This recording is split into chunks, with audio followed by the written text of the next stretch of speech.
Good evening, everyone. I'm putting in another journal entry. It's been a while since I've put a entry into my YouTube, and I've had so many positive comments and quite a few questions. Um, I'm just a regular guy, just trying to video journal his life through Forex, and I've been doing it now for about 2.5 years. I still work full time, and I've been learning as I go. I've taken my fair share of losses, and I've blown out quite a few accounts, but I think I got a pretty good handle on it. Um, just this October, I had, up until now, today's the 25th of October, I've had a 97% increase in my account just in October, and that's real money. Not a lot of money, but it's real money. I'm trading $1 a pip right now, and as you guys know, I said it before, my broker's GFT, and I've been real happy with them. As a matter of fact, Kathy Lean and Boris Schlossberg, I've been following those guys pretty closely from GFT. They're on CNBC all the time. I think actually Kathy was on CNBC just about an hour ago. I was watching her there. So I read her books and all that kind of stuff. And I'm not sure if my other videos show her books, but man, those things have been absolutely fantastic. So I bought this journal a while ago. I hadn't been using it. I started to use it just this October to track my wins and losses so that I can become a little more apt to getting this thing right, because I'd like to earn some real money and not just blow it. So what I wanted to do is just show you what the journal is and show you my different trades and show you where I'm at and how it works. So all right, let's switch this over.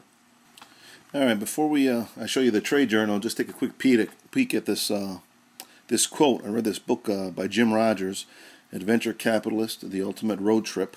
By the way, if you have any opinions, good or bad, towards towards Mr. Rogers, I just enjoyed his book. So read it with me. It's the way of the successful investor is normally to do nothing. Not until you see money lying there, somewhere over in the corner, and all that is left for you to do is go over and pick it up. That is how you invest. You wait until you see or find or stumble upon or dig up by way of research something you think is a sure thing, something without much risk. You do not buy unless it is cheap. In other words, you do not buy except on the rare occasions, and there are not going to be many in life where the money is just lying there. I think that's a pretty good way to invest, and I've been trying to implement that in my trading, and it's starting to work. So let's get over here to the journal. I'll flip to the journal here. It's trading. Where is it here? Let's see.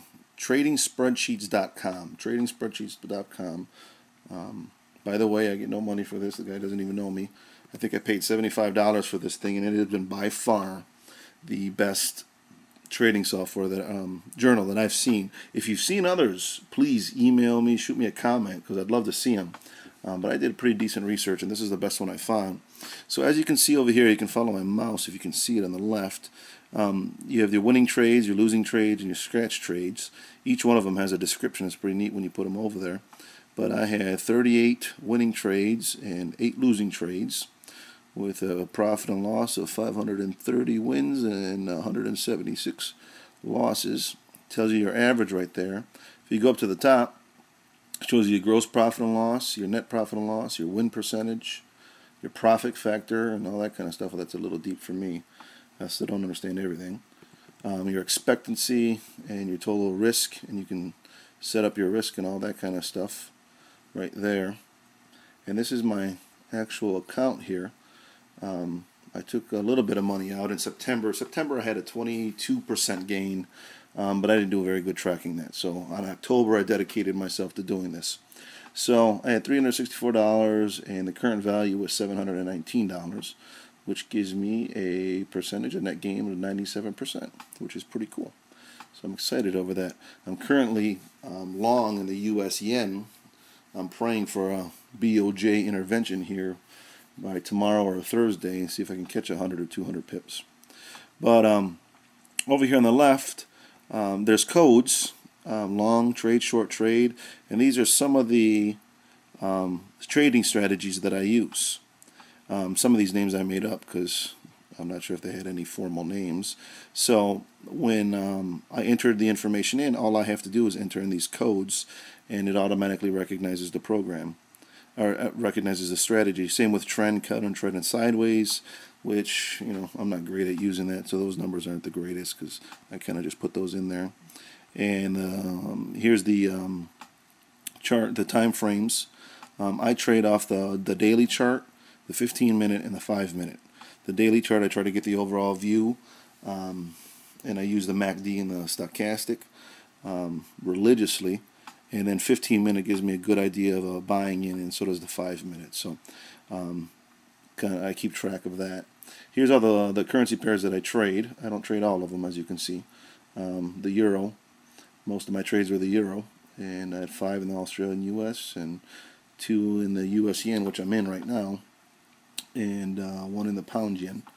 Down here, the trade category, was it a scalp trade? Was I in or out? Or was it a day trade? Did I spend a few hours in it?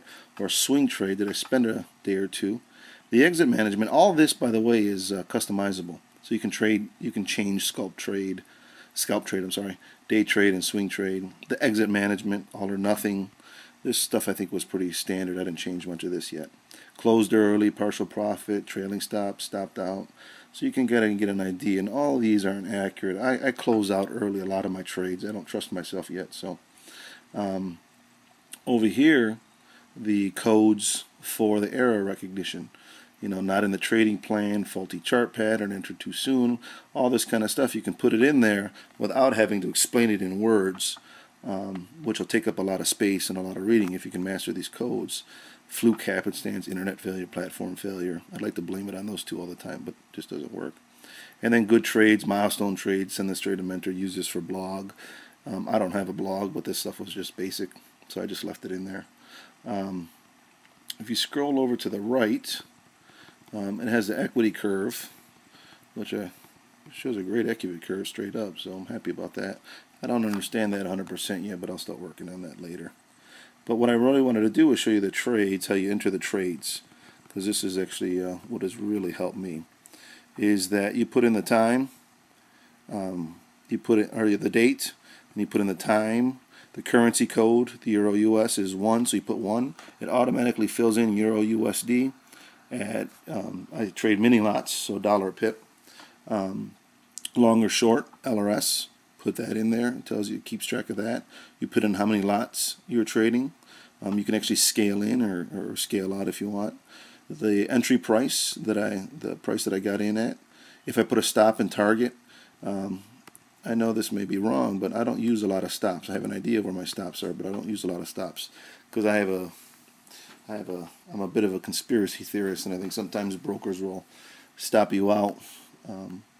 So I try not to do that. Target price, I put that in there. Not too often. You can see down the list here of how often I do it. And then you exit what you got out of. You put that right in there. And then the exit date and the exit time to kind of keep track of how long you were in the trade. The conversion does it for you. I don't get that, but you know, let's just roll with it. Let me get this thing out of the way here. So the gross P&L, what you earned or what you lost, the number of pips, your win or loss, and then here's your codes. The trade direction, what time frame was the chart, the trade category, day trade, scalping, swing trade, exit management, and then the error type. You know, there's a good trade there, or your error, or your fluke. There's a place for the fees and the swap, rollover. I kind of just do those separate. And then it automatically tells you what the day trade is, how long you were in the trade. It automatically calculates this, and then your net profit, and then your cumulative profit. It keeps running in. It keeps a pretty good log. And over here is a comment section where you can write out as much as you want. Small line, but you can fill it in as much as you want. But I've had 49 trades in the month of October, so not too bad. But this kind of gives you an idea of the trading journal. I want to share this has really helped me. And this is real stuff. I mean, I've actually made $300, so that's not too bad. You know, it's not. I'm not going to buy a Ferrari with it, but hey, you know, $300 this week. Next week maybe $400. Week after that $500. So I'm just going to keep going and see how this works out. So hopefully you enjoy it. Again, you can get this trading journal at tradingspreadsheets.com, and remember that quote. Sit on it and wait. Don't go fishing for trades. Sit on it and wait, and if it gets too crazy, get out of there. All right. Thanks, guys. Good luck, and take care.